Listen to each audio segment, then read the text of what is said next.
뭐 이런 이야기가 있더라고요. 그 엄마 뱃속에 그 쌍둥이 자매가 있는 거예요. 이 쌍둥이 자매가 엄마 뱃속에서 이런 대화를 합니다.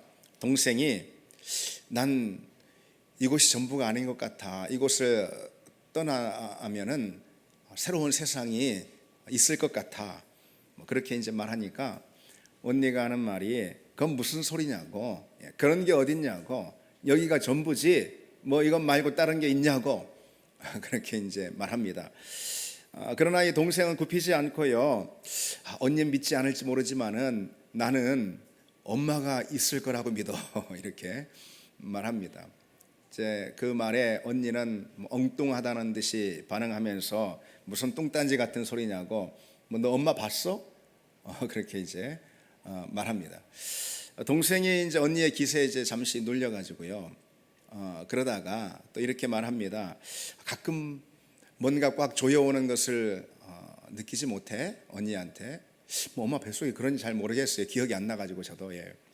근데 그런 걸 느끼지 못해 언니는 뭔가 좀 이상하게 이렇게 조여오고 좀 어떨 때는 이렇게 조금 아프기도 하잖아. 그러니까 언니가 하는 말이 그래 나도 뭐 그런 건 느끼는데 그렇다고 그걸 뭘 어떻다고 이렇게 믿지 못하는 거죠. 그러니까 그 동생이 내 생각에는 이런 느낌이 아마도 뭔가 다른 곳, 여기보다 훨씬 더 넓고 좋고 자유로운 그런 세상을 향해 나가라는 그런 나아갈 것을 보여주는 사인인 것 같아. 이런 대화를 했다고 그럽니다. 뭐 그 뱃속에 어린 태아가 뭔 대화를 하겠습니까마는 만약 대화를 할 수 있다면은 뭐 그럴 수도 있겠다라는 생각을 해봅니다. 천국 신앙이 마치 그와 같다. 그런 말을 하고 싶어서 이야기를 드렸습니다. 사람들은 이 세상에서 삶이 전부라 그렇게 믿죠. 보이는 게 이거밖에 없으니까 여기가 전부다. 그렇게 죽으면 그만이라 이렇게 생각을 합니다. 그러나 그렇지 않습니다. 죽음 이후에 반드시 새로운 세상이 열리고 새로운 삶이 주어집니다. 죽음은 모든 것을 끝낼 것이라 생각하지만 결코 그렇지 않다는 것이죠. 하나님이 준비해 놓으신 새로운 세상, 새로운 삶의 기회가 열리는 것, 그것이 바로 성경이 우리에게 가르쳐주고 있는 분명한 사실입니다. 물론 그 세상, 새로운 세상 내세를 향해 나아가 본 사람은 없습니다. 산 사람 중에는 아무도 없는 거죠. 그러니까 산 사람 가운데는 마치 엄마 뱃속에 있는 그 태아처럼 그렇게 말할 수밖에 없는 거예요.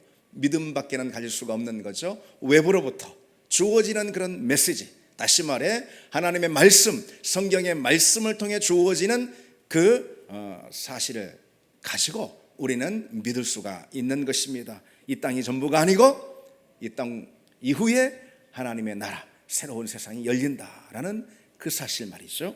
여러분, 우리가 왜 신앙생활을 하고 있습니까?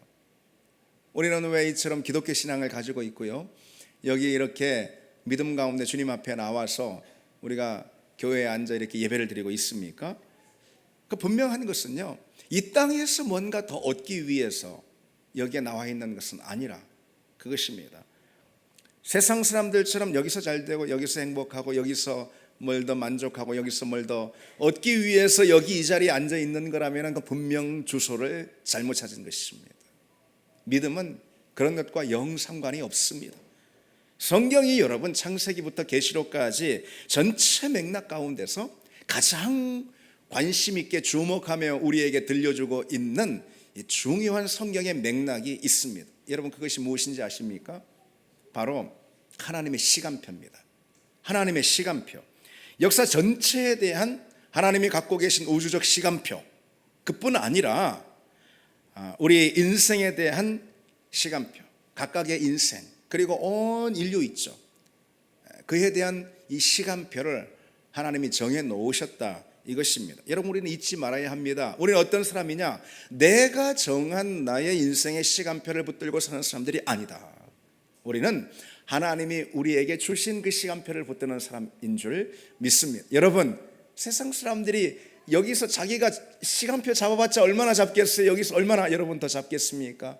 30년, 40년, 얼마나 더 시간표를 많이 잡을 수가 있습니까? 여러분, 시간표를. 하나님이 우리에게 주신 시간표는 그것을 훨씬 넘어서는 광대한 시간표, 곧 영원한 시간표를 우리를 향해 하나님이 갖고 계십니다. 우리가 그 시간표를 붙들어야죠. 그게 진짜 지혜로운 사람이죠. 여러분, 그 시간표는 어떤 거냐? 성경이 우리에게 보여주고 있는 하나님의 시간표, 간단히 요약을 하자면 이런 거예요. 이 땅에서의 삶이 있어요. 어떤 인생이나. 그리고 죽음이 있습니다. 그게 시간표예요. 그리고 죽음 이후에 영혼의 안식이 있습니다. 그러나 그게 전부가 아닙니다. 그 후에 주님의 재림과 함께 온 인생이 부활의 몸을 덧입고 일어나는 그런 역사가 있습니다. 그리고 최후의 심판이 있는 거죠. 그리스도의 심판대가 세워지고요, 오고 오는 세대의 모든 인류가 부활의 몸을 덧입고 그 심판대 앞에 서는 것입니다. 이게 하나님의 역사 비전이고 온 인생을 향한 하나님이 갖고 계신 시간표입니다. 요한계시록이요, 선명하게 예고하고 있는 그 모습, 그 바로 이 최후의 심판을 말하는 거예요. 그 모습은 역사의 모든 인생들이 함께 모인 그 자리에서 대대적이고 공개적으로 진행되는 그런 사건으로 그 최후의 심판이 그려지고 있습니다. 그 자리에서 정해지는 인생의 운명, 그것이 최종적이고 그리고 또 그것이 영원한 운명인 것이죠. 이 얼마나 여러분 중대한 자리입니까? 그 심판의 자리가. 그렇지 않습니까? 그 자리는 여러분 그저 있을지도 모르겠어라고 생각만 하더라도 우리 인생 전부를 쏟아 부을 만큼 중대한 자리일 것입니다. 그러나 그 자리는 있을지도 모르는 것이 아니고 분명 있습니다. 분명 우리를 기다리고 있다라는 거죠. 심판을 이처럼 말하면은 사실 다들 그저 안이하게 듣는 경우가 많습니다. 심지어요, 농담으로 듣는 경우도 많습니다. 세상 사람들 아니고 믿는 사람들조차도 대놓고는 그러지 않지만 마치 농담처럼 그렇게 흘려듣는 경우도 있습니다. 여러분, 창세기에 보면은 롯의 사위들이 나오잖아요. 천사들이 소돔의 멸망을 예고할 때 그때 롯의 사위들이 어떻게 됐습니까? 농담으로 여겼더라, 그런 대목이 나옵니다. 심판에 대한 그와 같은 둔감함, 그것이야말로 오늘날 사단이 가장 활발하게 활동하는 사단의 활동의 결과다, 그래 말할 수가 있습니다. 사단은 우리로 심판을 안이하게 여기게 하고요, 심판에 둔감하게 만듭니다.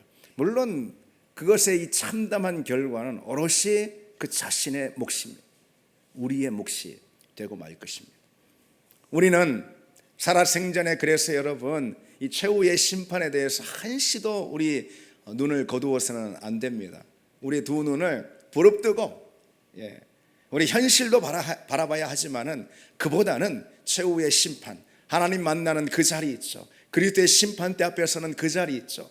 그 대대적이고 온 인류가 서 있는 공개적인 그 사건, 그 자리를 향해 우리 두 시선을 두어야 할 줄 믿습니다.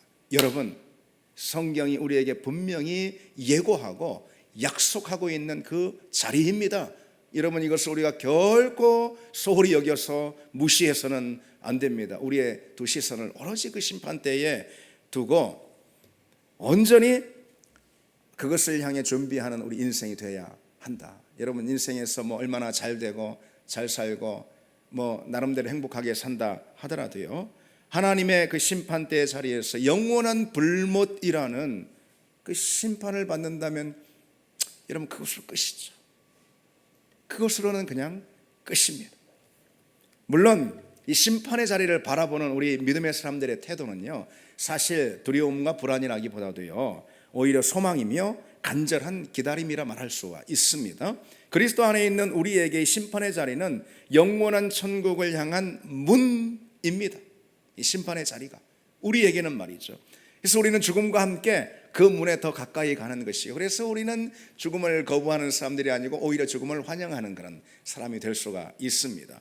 그리고요, 주님의 재림과 함께 그 문, 이 심판의 문을 우리는 비로소 통과할 수가 있습니다. 마침내 심판의 자리에서 우리는 생명의 면류관을 얻게 되는 것이고, 그리고 또 영원한 천국으로 들어가는 천국의 일원이 우리가 될 수가 있습니다. 우리는 믿음으로 이미 그것을 얻은 사람이다. 여러분 이것을 기억하시기 바랍니다. 따라서 이 땅에서의 삶은 천국을 향한 그런 소망으로 가득 채워진 삶이 되어야 합니다. 이 땅은 우리에게 어떤 그 과정으로 여정으로 주시는 선물이냐? 천국을 소망하는 그런 자리로 주신 선물입니다. 그리고 천국을 당연히 준비하는 그런 자리로 주신 삶이 바로 이 땅에서의 삶입니다. 그걸 가리켜서, 그런 신앙을 가리켜서 천국 신앙이다 그럽니다. 여러분 천국 신앙 빼놓으면은 기독교 신앙에서는 아무것도 남지 않는다고 말할 수 있을 정도입니다. 천국 신앙 빼고 뭘 말할 수 있어요, 여러분? 천국 없이 우리는 왜 이와 같은 신앙생활을 하고 왜 주님께서 우리에게 그분의 값진 보혈을 흘려주셨겠습니까? 천국 신앙, 그것을 품고 살려고, 그것을 소망하고 살라고 주님이 우리에게 이와 같은 믿음을 선물로 주셨습니다. 오늘 본문은요, 그와 같은 성도들의 모습이 기록되어 있죠. 13절에 땅에서는 외국인과 나그네임을 증언하였다 그랬습니다. 그리고 16절에 그들이 이제는 더 나은 본향을 사모하니 곧 하늘에 있는 것이라. 천국 신앙을 가진 사람들이었다, 초대교회 성도들은. 근데 여러분, 이 천국 신앙을 가진 성도에게는요, 마땅히 보이는 그런 삶의 태도, 삶의 모습들이 있다는 거예요. 그래서 오늘은 그 점에 대해서 우리가 좀 몇 가지로 나눠보려고 합니다. 첫 번째로 질문을 좀 이렇게 해보겠어요. 천국 신앙은 무엇일까? 어떤 신앙일까? 천국을 침노하는 신앙입니다. 첫 번째로 천국을 침노하는 신앙. 마태복음 11장에 보면은 예수님께서 이런 말씀하시죠. 세례 요한의 때부터 지금까지 천국은 침노를 당하나니 침노하는 자는 빼앗느니라 그랬습니다. 근데 이 말씀은 사실은 대표적인 이 난해 구절로 통합니다. 성경에 여러 난해 구절, 참 풀기 어려운, 해석하기 어려운 그런 구절들이 이렇게 있는데요. 그로 인한 뭐 여러 가지 다양한 해석들이 있고 또 논쟁들이 또 있고 그런. 근데 오늘 제가 읽어드리는 천국은 침노를 당하나니 침노하는 자는 빼앗느니라, 이해하기 어려운 구절로 해석을 놓고 성경학자들 간에도 뭐 여러 가지 의견들이 분분합니다. 근데 이 본문에 이 침노하다라는 단어 때문에 그래요. 이 침노하다는요, 헬라어로 비아자타이라는 그런 단어인데요.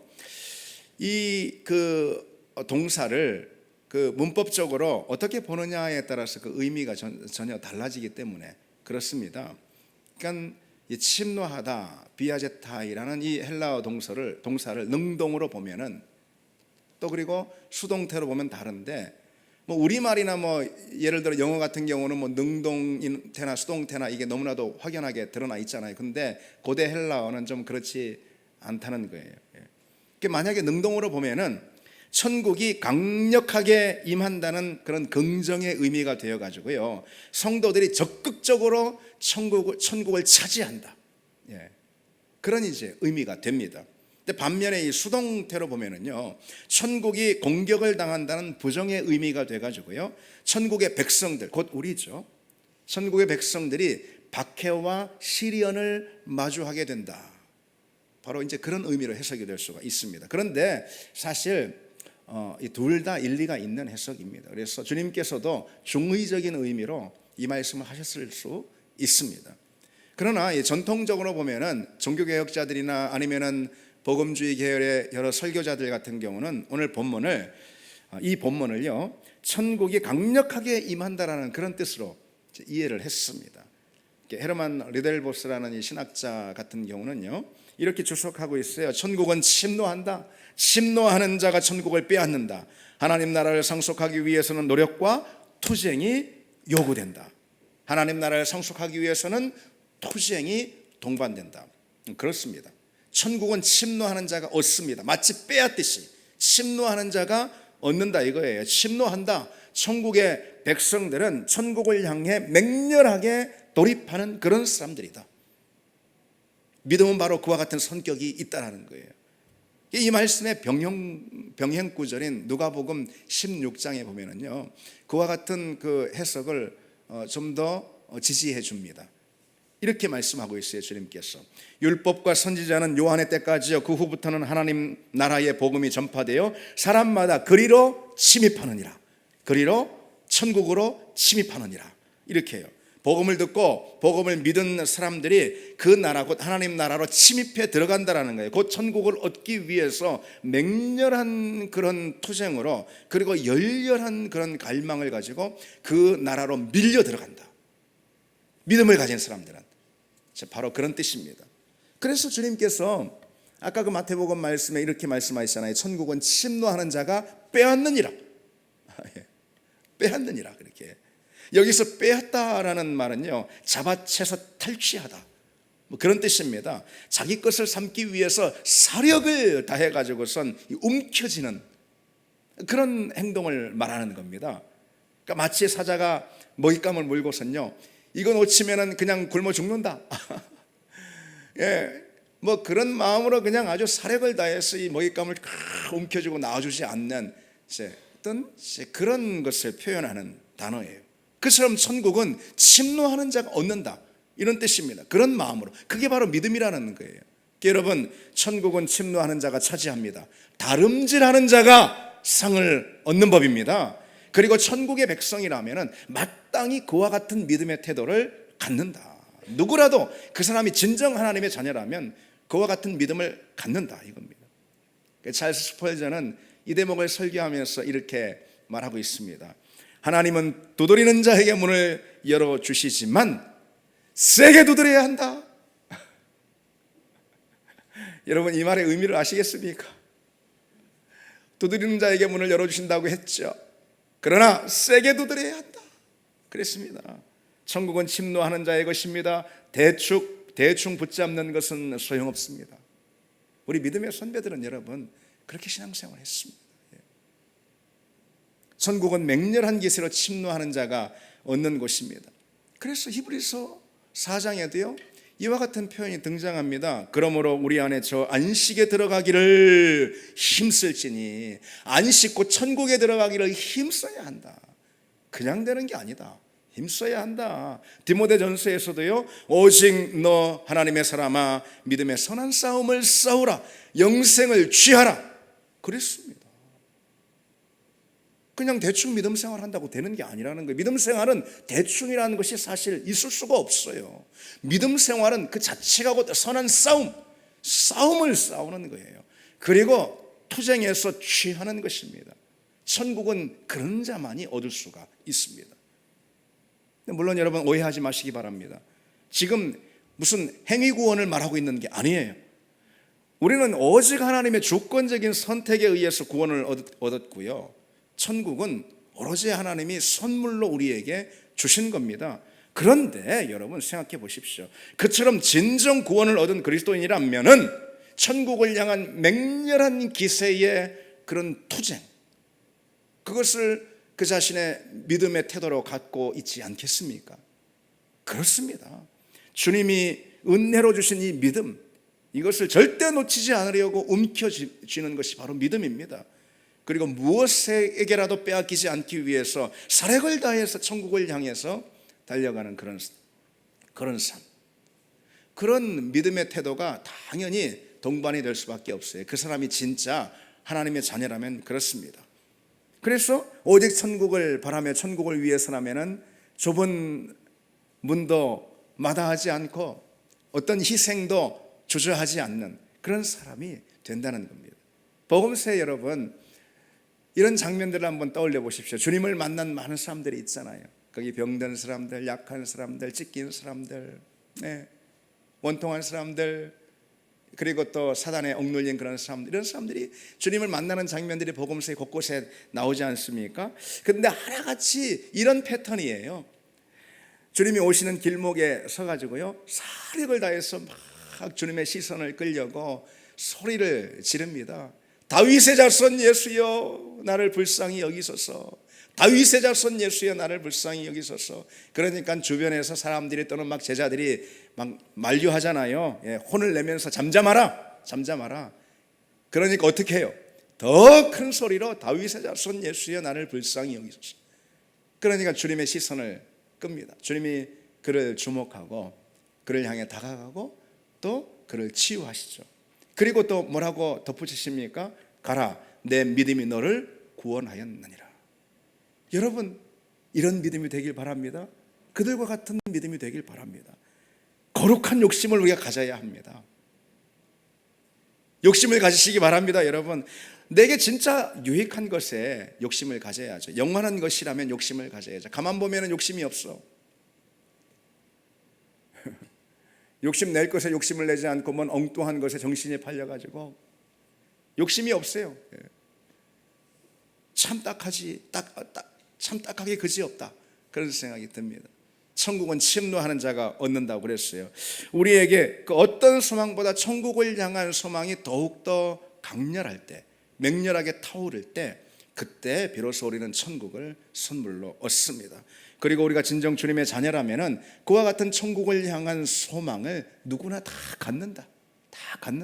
그러면은 그 천국을 향한 소망이 우리 인생에서 어떤 것보다 다 압도하는 그런 인생이 다 된다. 여러분, 그 사실을 기억하시기 바랍니다. 이제 두 번째로, 천국 신앙은 무엇일까? 어떤 것일까? 천국을 준비하는 신앙이겠죠. 천국 신앙을 가진 사람은요, 이 땅에서의 이 삶을 천국을 준비하는 삶으로 여깁니다. 다른 게 아니에요. 이 땅에서의 삶은 내가 천국을 위해서 모든 이 땅에서의 자원과 에너지를 쏟아서 그 천국을 얻기 위해 준비하는, 마치 투자하는 그런 삶과도 같다, 이거죠. 사람들은 보면은 어떻습니까?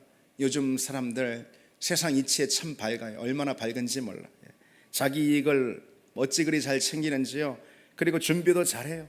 철저하게 자기 미래도 준비하고 노후도 대비하고 자녀들을 위해서 또 예비하고 다 그럽니다. 이 땅에서의 삶은 얼마나 충실한지 몰라요. 이 땅에서의 삶에 대해서 게으르고 둔한 그런 사람은 뭐 본 적이 없는 것 같아. 그런 사람은요, 얼마나 충실한지. 그러나 영혼을 위해서는 무엇을 준비하고 있습니까? 천국을 위해서는 우리가 무엇을 준비하며 천국에 우리가 어떤 것을 쌓고 있냐, 이거죠. 예수 믿는 우리조차도 말이죠. 주님께서 답답한 마음에 이런 말씀을 하시는 장면을 볼 수가 있어요. 아침에 하늘이 붉고 흐리면 오늘은 날이 굳겠다 하나니 너희가 날씨는 분별할 줄 알면서 시대의 표적은 분별할 줄 모르냐 그랬습니다. 이게 무슨 말씀입니까? 사람들이 세상 돌아가는 이치는 너무 잘 알아. 세상 이익에는 계산이 얼마나 빠른지 몰라요. 기가 막히게 자기 이익을 어디에 있는지 금세 찾습니다. 그리고 또 그것을 움켜쥡니다. 절대 빼앗기지 않죠. 냉정할 정도로 자기를 위한 그런 삶들을 삽니다. 냉정할 정도로 나한테 유익한 것이 뭔지 잘 알고 삽니다. 거기에 둔한 사람 없어요. 그런데 영적인 것, 생명의 원리, 그것에는 전혀 무지하고 그리고 관심이 없는 사람들이 참 많아요. 정말로 이 시대는 어떤 시대냐? 복음에 아둔한 그런 시대이고 생명에 관해서, 진리에 관해서는 미련한 시대가 바로 이 시대이다. 그렇습니다. 여러분, 우리는 어떤 존재로 부름을 받았습니까?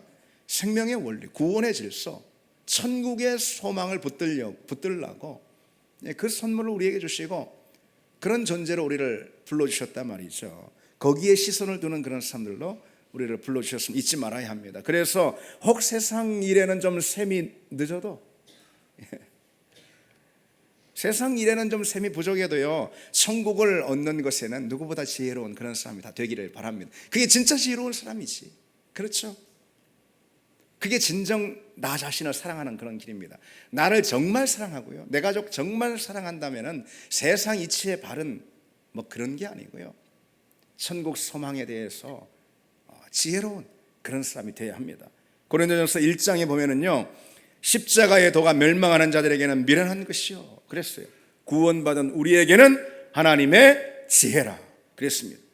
세상 사람들 보기에 십자가의 길, 그것처럼 미련한 길이 어디 있겠어요? 거기에 구원이 있다고 세상 그런 농담도 하지 말라고 그럽니다. 근데 여러분, 십자가의 길이 무엇이죠? 한마디로 말해서 천국을 위해서 자기의 삶을 포기하는 거예요. 자신을 포기하는 것입니다. 천국을 위해서 자기의 모든 것을 거기에 쏟아붓는 그런 삶이 바로 이 십자가의 길 아니겠어요? 한마디로. 그래서 세상적으로 보면은 그런 사람은 손해를 보기도 하고요, 그리고 뭘 잃기도 좀 하고요. 세상 유익에 세상 사람들 볼 때는 좀 둔해 보여. 그런단 말이죠. 세상 사람들처럼 자기 거 잘 못 챙기고, 그들이 보기에 뭐 잘 되고 자기 챙기는 그런 일에 있어서는 뭐 영 서툴고 영 뭐 좀 미숙해 보인다 이 말이죠. 그럴 수 있습니다. 예. 그러나 그게 진짜 지혜라는 거예요. 그게 진짜 자기를 위한 그런, 자기를 사랑하는 삶인 것입니다. 전도서 7장에 이런 말씀이 있습니다. 여러분, 지혜자의 마음은 초상집에 있으되 우매한 자의 마음은 혼인집에 있느니라. 이게 무슨 말씀일까요? 이게 세상이 전부인 사람은요, 혼인집에 그 마음이 온통 쏠려 있는 거예요. 이 혼인집이라는 것은 잔치집을 말하는 것입니다. 웃고 떠들고 여유를 즐기고 뭐 그런 이제 잔치집. 세상 사람들은 자기 인생이 온통 그런 잔치집이 좀 됐으면 다들 그렇게 바라는 거죠. 여유가 있고 즐기고, 마음 놓고 놀고, 그런 세상, 그런 인생이 되길 바랍니다. 근데 초상집은요, 초상집은 어떤 곳입니까? 죽음을 상기하는 곳 아니겠어요? 인생의 짧음과 덧없음을 기억하는 그런 곳입니다. 오늘 내 벗이 죽었습니다. 오늘 내가 잘 아는 지인이 죽어 그 초상집에 갔습니다. 어떤 생각이 들까요? 참 인생은 이런 거구나. 천만년 살 것처럼 그렇게들 그냥 살았지만 사실 인생 이렇게 덧없는 거야. 그게 초상집이 우리에게 가르쳐주고 있는 지혜 아니겠습니까? 근데 여러분, 전도사가 뭐라고 말씀하고 있죠? 우매한 자의 마음은 잔치집에 있지만 지혜로운 자의 마음은 바로 초상집에 있다. 그랬습니다. 주님은 너희를 위하여 보물을 땅에 쌓아두지 말라, 오직 하늘에 쌓아두라 그랬습니다. 정말로 천국이 있다고 믿는 사람이라면은 우리가 그래야 할진데, 그런 사람은 이 땅에 쌓아두지 않습니다. 자기가 가장 소중하고 가장 좋은 것을 반드시 천국에 쌓게 돼 있습니다. 힘을 다해서, 모든 노력을 다해서 애써서, 우리가 그냥 머리를 디밀면서까지도 이 땅에 쌓지 않고 천국에 쌓습니다. 여러분, 우리의 가장 소중한 것들, 우리의 가장 귀한 보물들, 그게 무엇이었든 그것을 이 땅에 쌓는 것처럼 세상 어리석은 사람이 어디 있어요? 아이고 세상, 그처럼 어리석은 사람이, 그처럼 우매한 사람이 어디 있어요? 이 땅 금세 다 없어질 것인데. 그렇지 않습니까? 진짜 지혜로운 사람은 영원한 천국에 이 땅에 보물들을 쌓는 줄 믿습니다. 정말 여러분, 우리가 기억해야 할 것은 이것입니다. 나의 소중한 것을 땅이 아닌 하늘에 쌓아두는 것처럼 나의 신앙 고백을 확실하게 고백하는 것도 없다. 신앙 고백은 그렇게 고백하는 것입니다. 우리가 하늘에 쌓은 만큼 이 땅에서 포기해야 한다는 것은 정확한 사실입니다. 그러나 이 땅에서 포기한 그만큼, 딱 그만큼 하늘에 쌓을 수 있다는 것도 정확한 사실입니다. 가브리엘 엑셀이라는 이 기독교 작가가요, 이렇게 말하고 있습니다. 우리가 천국에서 하나님께 보여드릴 수 있는 것은 우리가 이 세상에서 포기한 것들이다. 그렇습니다. 그렇습니다, 여러분.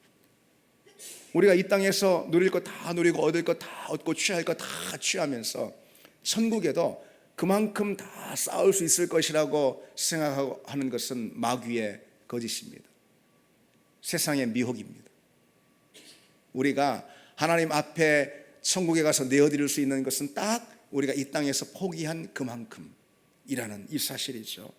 이 세상을 떠나서 하나님 앞에 섰을 때 우리가 하나님 앞에 내어 보여줄 수 있는 것, 그것은 이 땅에서 우리가 포기한 바로 그만큼입니다. 그리고 이 땅에서 포기한 그만큼을 하나님께서는 우리에게 천국에서 보상으로 주실 것입니다. 여러분, 이 사실 우리가 기억하고, 우리가 하나라도 하나님 나라에 쌓고, 우리가 하나라도 천국을 위해 쌓고, 우리가 그 나라에 우리 인생을 쌓는 그런 지혜로운 여러분 다 되기를 바랍니다. 세 번째로, 천국은 어떤 신앙, 천국 신앙은 어떤 신앙인가 우리가 보고 있습니다. 천국 신앙은요, 순례자의 정체성을 가진 신앙입니다. 네, 그렇습니다. 이 대목이 나올 수밖에 없습니다. 천국 신앙을 가진 사람은 이 땅에선 순례자로 산다는 거죠. 세상의 문화는 어떻습니까? 그렇습니다. 이 땅을 전부로 여기게 하는 거죠. 순례자는 무슨 순례자? 이 땅이 집이지. 그렇게 여기게 만드는 거죠. 근데 사단이 우리를 속이는 가장 큰 거짓 중에 하나가 바로 그것인 줄 아십니까? 이 땅이 전부야. 여기가 본향이야. 바로 그 말입니다. 그래서 온통 이 땅에 우리 시선을 쏟고 살게 이렇게 만드는 거죠. 세상의 문화가 바로 그것입니다. 그래서 뭐 여기서 조금이라도 더 잘 되고, 여기서 조금이라도 내 만족하고, 여기 성공하고, 여기서 행복하고, 그러길 바라는 거죠. 세상 사람들만 과연 그런가요? 우리는 어떻습니까? 성경이 뭐라고 말씀하죠? 너희 생명이 무엇이냐? 너희는 잠깐 보이다가 없어지는 안개니라. 그랬습니다. 여러분, 우리가 성경에 사실 다른 어떤 말씀 다 잊어도요, 이 말씀 하나만 우리가 딱 붙들고 있어도 우리가 하나님 나라 가는데, 천국을 얻는 데는 아무 지장이 없다고 봅니다. 너희 생명이 무엇이냐? 너희는 잠깐 보이다 없어질 안개라. 우리가 젊으나 나이가 들었으나 이 말씀이 우리 심령 깊은 곳에 새겨지는 사람들 되기를 바랍니다. 오늘 본문을 보세요. 믿음의 사람들을 가리켜서 히브리서 본문은 뭐라고 하죠? 땅에서는 외국인과 나그네의 힘을 증언한 사람들이라 그랬습니다. 세상 사람들은 뭐예요? 봐라, 이 땅이 내 집이야. 내 집이 얼마나 훌륭한 줄 알아? 내가 얼마나 잘 살았는 줄 알아? 내가 얼마나 많이 갖췄는지 알아? 내게 얼마나 많은 것들이 있는지 알아? 나 이런 사람이야. 여기가 집이니까 집을 소개해야지 그렇게. 그런데 하나님의 사람들은, 믿음의 사람들은 어떤 사람들이었다는 거죠? 히브리서에 이 땅에서 나그네임과 외국인임을 증거했다. 이 땅에 아무것도 없다라는 것을 증거했다라는 거예요. 왜? 내 손에 든 게 아무것도 없어. 나 다 하나님께 드렸어. 그런 거 아니겠습니까? 왜? 이 땅은 내 본향이, 내 집이 아니고 이 땅은 여정이잖아. 나는 여기서 나그네야. 바로 그 사실입니다. 믿음의 사람들은 언제나 본향을 찾는 자들이다 그랬어요. 이제는 더 나은 본향을 사모하니 곧 하나님께 있는 천국을 사모한다 그랬습니다. 그래서 믿음의 사람의 가장 중요한 정체성은 바로 뭐냐면 순례자의 정체성입니다. 여러분, 순례자, 그 비슷한 여행자를 한번 생각해 보세요. 여행자는 이렇게 말할 수가 있어요. 편안한 장소로부터 자기 소외를 선택하는 사람입니다. 이게 무슨 말이냐면요, 여행자는 한 장소에 정주하지 않잖아요. 그러면은 그 여행을 할 수가 없으니까 여기에 많은 걸 쌓아두고 여기에 뭐 큰 성을 이루고, 그러면 그건 여행을 할 수가 없지 아예. 그 여행자의 정체성이라면은 한 장소에 정주하지 않는 것이고요. 그러니까 편안한 장소가 주는 안정감보다는 여행이 주는 도전과 모험과 여행이 주는 그런 기쁨이 있죠. 그것을 선택하는 사람이 바로 이 여행자입니다.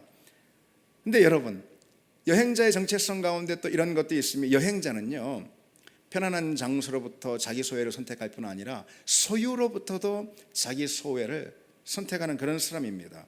너무 많은 소유는 여행의 짐이 되는 게 분명하지 않습니까? 여행을 오히려 불편하게 만듭니다. 여행이 여행되지 못하게 해요. 여행의 기쁨을 사라지게 해요. 그렇죠? 그래서 소유가 주는 넉넉함보다는 이 여행 가운데 가벼운 이 짐이 주는 그런 여행의 편안함, 그것을 선택한다는 거죠. 물론 뭐 그런 선택을 억지로 하는 것은 아닙니다. 그가 진짜 여행자일 때 선택을 하는 거예요. 여행자가 그런 선택을 하는 이유가 뭐예요? 말씀드렸듯이 여행자에게는 여행 그 자체가 만족이니까 여행 안에서 행복을 누려야 되잖아요. 여행 안에. 그가 진짜 여행자라면은 그렇잖아요. 그리고 또 하나, 목적지를 향한 소망이 있기 때문에 난 목적지에 다시 돌아올 수 있어. 나는 목적지에 다시 갈 수가 있어. 뭐 이런 목적지에 대한 소망이 있기 때문에 여행자는 뭐 그냥 주저없이 자기 소외를 선택합니다. 소유로부터, 그리고 편안한 장소로부터 자기 소외를 선택합니다. 그리고 그러한 여행자의 정체성이 바로 우리 그리스도인의 정체성입니다. 순례자의 정체성. 그렇죠. 믿음의 순례자는 이 땅에서 만족하지 않습니다. 이 땅에서 만족하지 못하는 것을 너무 또 슬퍼하지도 않아. 왜? 이 땅은 집이 아니니까. 집에 가면 만족할 것들이 다 많이 있는데. 여러분, 이 땅이 여행지이고 우리는 이 땅에서 나그네임을 여러분 믿습니까? 우리의 참된 본향은, 영원한 본향은 하늘에 있는 줄 여러분 믿습니까? 여러분, 그 믿음이 우리 신앙이 어떠함을 결정하게 될 것입니다. 반드시 그렇게 될 것입니다. 믿음의 순례자는 그래서 이 땅의 것으로 만족하지 않습니다. 이 땅을 결코 안전한 어떤 터전으로 여기지도 않습니다. 그러니 여기에 뭔가 자꾸 쌓아놓고 뭐 그러려고 안 하는 거죠. 뭐 어차피 여기가 집이 아닌데. 여행자니까 어때요? 그저 믿음의 여정을 위한 일용할 양식이면 족하는 거예요. 예, 그거면 족하는. 그리고 우리 믿음의 여정을 본향 천국에 갈 수 있도록 다 믿음의 여정을 그렇게 인도해 주시기 위해서 믿음의 여정 안에서 일용할 양식들, 필요한 것들을 하나님이 주시겠어요? 안 주시겠어요? 주십니다. 그게 먹을 거든 입을 거든 그게 내게 필요한 거든 하나님이 다 주십니다. 그런 믿음을 여러분 다 갖기를 바랍니다. 우리가 여러분 잘 알듯이 성경은 우리의 시민권이 하늘에 있다라고 이렇게 못 받고 있습니다. 하늘의 시민권을 두는 사람들, 이렇게 본향의식이 다 있는 거예요. 본향의식. 가장 불행한 사람이 어떤 사람일까? 가장 불행한 사람은 세월을 버티지 못하고 사라질 그런 이 땅의 삶, 그 외에는 아무것도 이 땅에 남기지 못하는 그런 사람. 그런 사람이 가장 불행한 사람입니다. 얼마 못 갈 이 땅에서의 행복, 조금 누리다 말고 사라질 그 행복, 자기 손에 있는 그 행복 외에는 아무것도 이 땅에 남길 것이 없는 그런 사람, 가장 불행하고 안타까운 사람입니다. 장례식 조사를 읊는다면 바로 그런 사람들을 위해서 읊는 것입니다. 그러나 여러분, 우리는 이 땅에서 외국인이고 나그네입니다. 우리의 본향이 따로 있습니다. 장례식 조사는 믿음의 사람들이 죽을 때 읊는 것이 아닙니다. 우리에게는 오히려 빵빠레가 필요합니다. 이제 우리가 우리의 찾던 본향 곧 천국에 입성했기 때문에 그런 것이죠. 우리와 믿지 않는 사람들의 죽음의 차이가 그토록 크다는 사실을 여러분 기억하시기 바랍니다. 한편 여러분 얼마나 감사합니까? 생각해 보면은 얼마나 감사해요. 우리가 이 땅에서 순례자인 것이 참 감사하다. 아무래도 이 땅의 삶은 봉우리보다 골짜기가 많습니다. 푸른 초장보단 광야가 더 많습니다. 그래서 기쁨보다 슬픔이 더 많고, 기쁨이라 해도 참 그야말로 찰나의 기쁨이고, 만족이라 해도 얼마 못 가는 그런 한 줌의 만족들 아닙니까? 그런데 그런 이 땅에서의 삶이 복받이라면, 여기가 집이라면, 아이고 그건 참 너무 안타까운 일이에요. 그런데 감사하게도 그런 이 땅에서의 삶이 나그네라는 거예요. 그저 여정이라는 거예요. 그저 도상이라는 것입니다. 그러니 여러분, 그 사실 자체가 우리에게 얼마나 감사한 일이겠습니까? 여기를 전부로 사는 삶이 아니라 여기가 나그네래. 그게 참 우리에게는 다행스럽지 않습니까? 인생은 분명 여정이고 도상입니다. 그것이 성경이 우리에게 분명히 가르쳐주고 있는 사실이에요. 여정에서 여러분 누리면 뭘 누리겠습니까? 도상에서 얻으면 여러분 그럼 얼마나 많이 얻을 수가 있겠습니까? 여행 중인데 도착해서 여장을 풀 곳이 어디인가?